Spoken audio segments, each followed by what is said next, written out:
Queridos irmãos do nossa Escola Bíblica Dominical, graça e paz seja com todos vocês.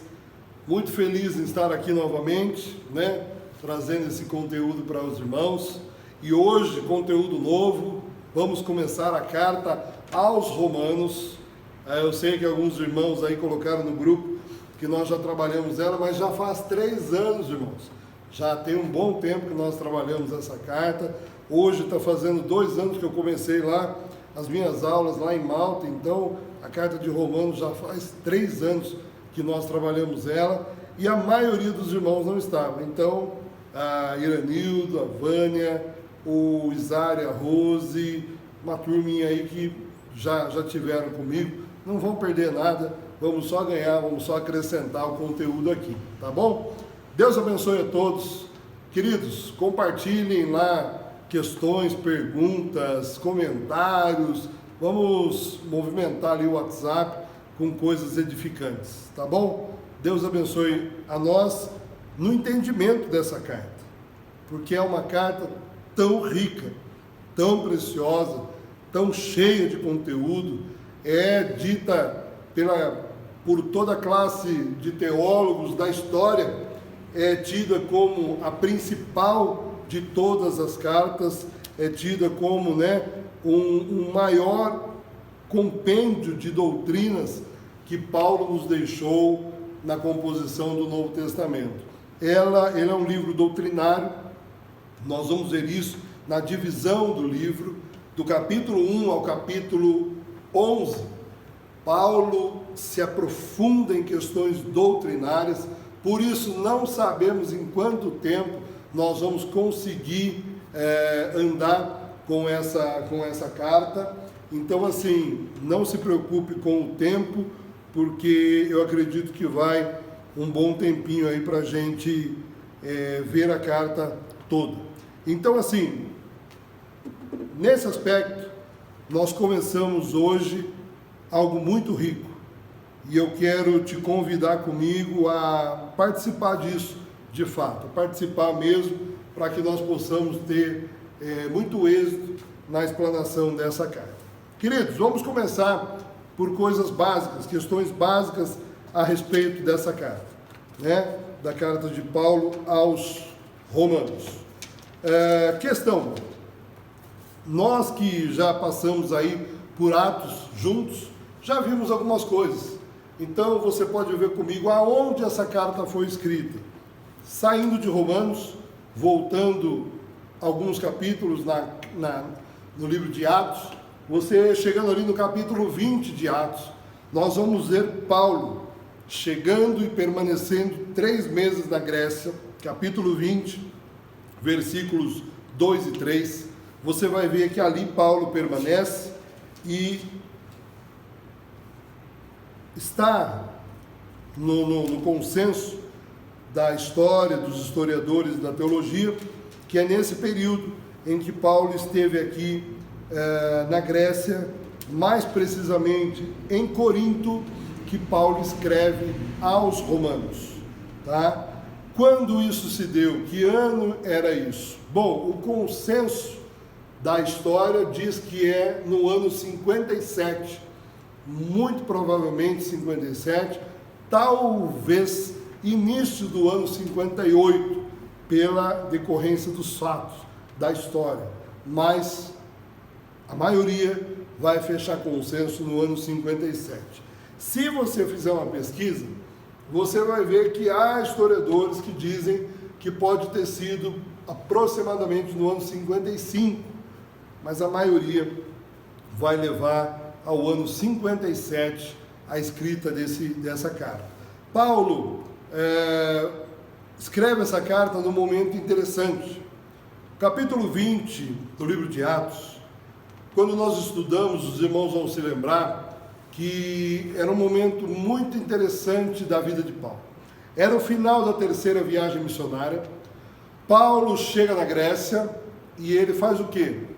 Já avisado pelo Espírito Santo que dos eventos que se seguiriam, que ele, a partir dali, sofreria perseguições, açoites e prisões, Paulo então chama os presbíteros de Éfeso e reúne eles ali e dá uma palavra para eles de despedida, dizendo que voltaria a Jerusalém e não saberia o que o aguardaria, e não sabia o que aguardaria ele em Jerusalém. Então Paulo já tinha sido avisado pelo Espírito Santo a respeito dos eventos que se seguiriam. É nesse contexto do final da terceira viagem missionária, dessa estadia dele em Corinto, na Grécia, de 3 meses, que Paulo escreve a carta aos Romanos. Paulo interessa essa carta a alguém especificamente? Não. Juntamente com a carta que ele escreve a Colossos, são as 2 cartas que ele escreve à comunidade. Ele escreve à igreja de uma maneira geral. Ele não endereça ela a ninguém. Até porque não se sabe o nome de um pastor, de um líder que estava ali na igreja de Roma. Então, da onde surgiu a igreja de Roma? Quem foi o apóstolo? Quem foi o missionário que levou o evangelho a Roma e pregou em Roma e edificou essa igreja lá? Já pensou nisso? Eu me lembro muito bem que quando tratamos desse assunto, lá atrás, o Iranildo me fez essa pergunta. Quem começou a igreja de Roma? A igreja de Roma, irmãos, segundo todo o consenso histórico, a igreja de Roma foi iniciada por cristãos convertidos lá no dia de Pentecostes. Estiveram na festa de Pentecostes, viram a ação do Espírito Santo, viram tudo aquilo que aconteceu, foram selados pelo Espírito Santo e quando voltaram a Roma, deram continuidade, ou seja, de fato foram cheios do Espírito Santo, porque chegando em Roma, contaram aos demais, disseram de tudo aquilo que haviam presenciado em Jerusalém, que tinha acontecido ali com o derramado Espírito Santo, contaram lá sobre o discurso de Pedro, a pregação de Pedro, pregaram de tudo aquilo que havia acontecido, e a palavra de Deus então se expandiu, o Espírito Santo foi com eles a Roma, e ali iniciou-se uma igreja. Tanto é que quando você olha o início da carta, capítulo 1, aqui Paulo falando aos romanos, se você der uma olhadinha aí no versículo 11, ele diz: porque desejo muito ver-vos, para compartilhar convosco algum dom espiritual. Ou seja, já era sabido, Paulo sabia que em Roma os dons do Espírito Santo já eram manifestos. Olha o versículo 8: em primeiro lugar, dou graças a Deus por intermédio de Jesus, por todos vós, pois a vossa fé é anunciada em todo o mundo. Especificamente Paulo teve contato com Priscila e Áquila. Se você voltar alguns capítulos, aí se eu não me engano, capítulo 17 ou 18 de Atos, quando Paulo encontra Priscila e Áquila, quem é Priscila e Áquila? Eles estão vindo de Roma, cristãos convertidos romanos, que haviam sido expulsos de Roma pelo imperador Cláudio, que tinha expulsado todos os cristãos de Roma. Por quê? Sob a acusação de que eles estavam pregando contra a lei de Moisés. Então, Priscila e Áquila é uma das pessoas que Paulo tem contato. Com certeza, penso que nos papos entre Priscila e Áquila testemunharam a respeito de tudo aquilo que o Espírito Santo realizava no meio do povo em Roma. Então Paulo usa essa expressão aqui: a vossa fé é anunciada em todo o mundo, porque Deus, a quem sirvo em meu espírito no evangelho do seu Filho, é minha testemunha de como sempre vos menciono, pedindo constantemente em minhas orações que agora, de algum modo, pela vontade de Deus, haja ocasião para visitar-vos. Ou seja, Paulo começa a carta expressando o desejo de ir ter com os irmãos em Roma. Uma janela aqui. A Igreja Católica, ela coloca Pedro como o fundador da Igreja de Roma. E um grande contraste que há entre a ideia, principalmente, dos pais da igreja, dos primeiros homens da igreja, dos primeiros séculos, é que não há essa relação de Pedro com a igreja de Roma.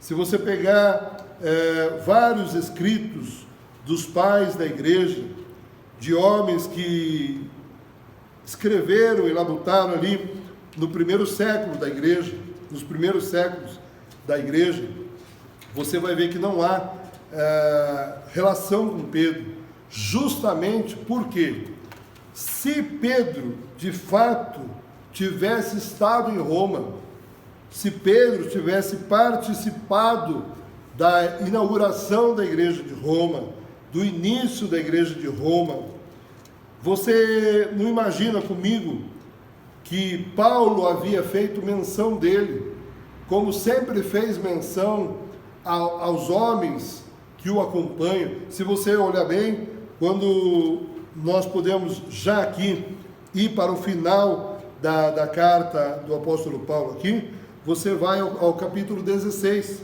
O capítulo 16, o apóstolo Paulo faz menção de todas as pessoas que estavam envolvidas com ele, que estavam em Roma. Ele se dirige a eles, a Febe, quem levou a carta, e ele vai aqui fazer um monte de recomendações. Cumprimentai ao Urbano, cooperador em Cristo, cumprimentai Priscila e Áquila, Herodião, meu parente, e ele vai falando uma lista enorme, nós vamos chegar lá, mas o capítulo 16, ele é todo escrito e dirigido a homens e mulheres que tiveram contato com Paulo. No capítulo 16, você também vai ver que Paulo, ele é o narrador da carta. Quem escreveu, quem redigiu a carta foi Tércio. Tércio é quem redige a carta para Paulo, e Paulo vai, então, digamos que ditando essa carta a Tércio. E Febe, ela é a emissária, é ela quem toma a carta de Paulo em Corinto e vai a Roma levar. Lembra quando nós estudamos das cartas da prisão, Efésios, Colossenses, Filemão, foram todas levadas por Tíquico, que esteve com Paulo na primeira prisão, mas aqui não, aqui Febe é a emissária, mas Tércio é o companheiro que escreve as cartas.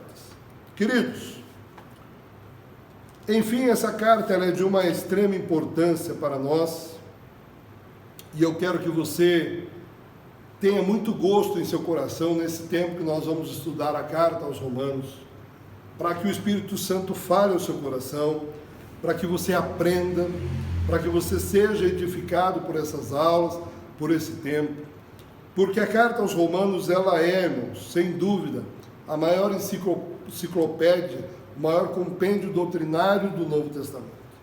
Eu também faço muita menção à carta aos Efésios e à carta aos Hebreus, embora não reconhecida a autoria de Paulo aos Hebreus, mas também é um livro de grande conteúdo doutrinário, que realmente nos alinha, nos põe numa linha de pensamento e raciocínio a respeito da nossa fé.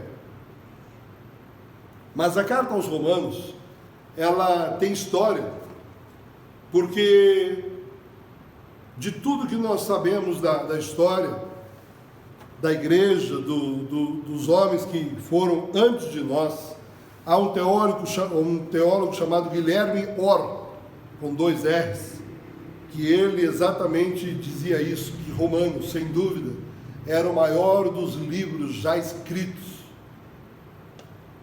pós-Jesus. Após o Senhor Jesus, Romanos era o livro, o maior de todos os livros escritos.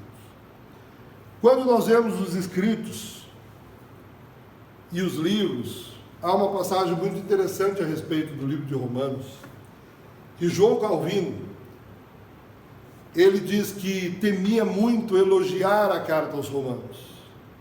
Ele temia muito tecer elogios em público à carta aos Romanos e falar da carta aos Romanos, porque ele temia depreciá-la.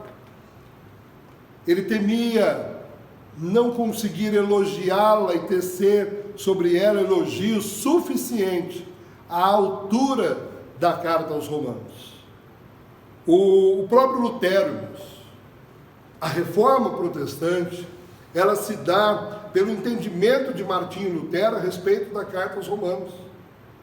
Quando você pega os escritos de Lutero, e o mesmo aconteceu com John Hus, coisa de um século antes de Lutero, e também Jerônimo Savonarola, eles basearam seus escritos e a sua história, a sua experiência no avanço contra toda a instituição católica para assim firmar a reforma protestante. Aonde? Capítulo 1 de Romanos.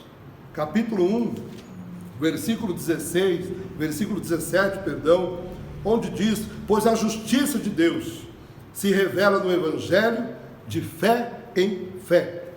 Como está escrito, o justo viverá pela fé.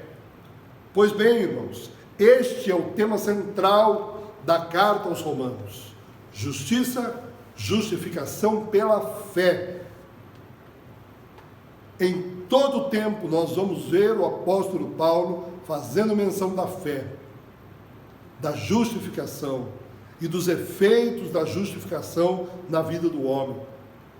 Na vida do homem, que ele diz aqui no capítulo 3, nós chegaremos lá, que todos pecaram e destituídos estão da glória de Deus.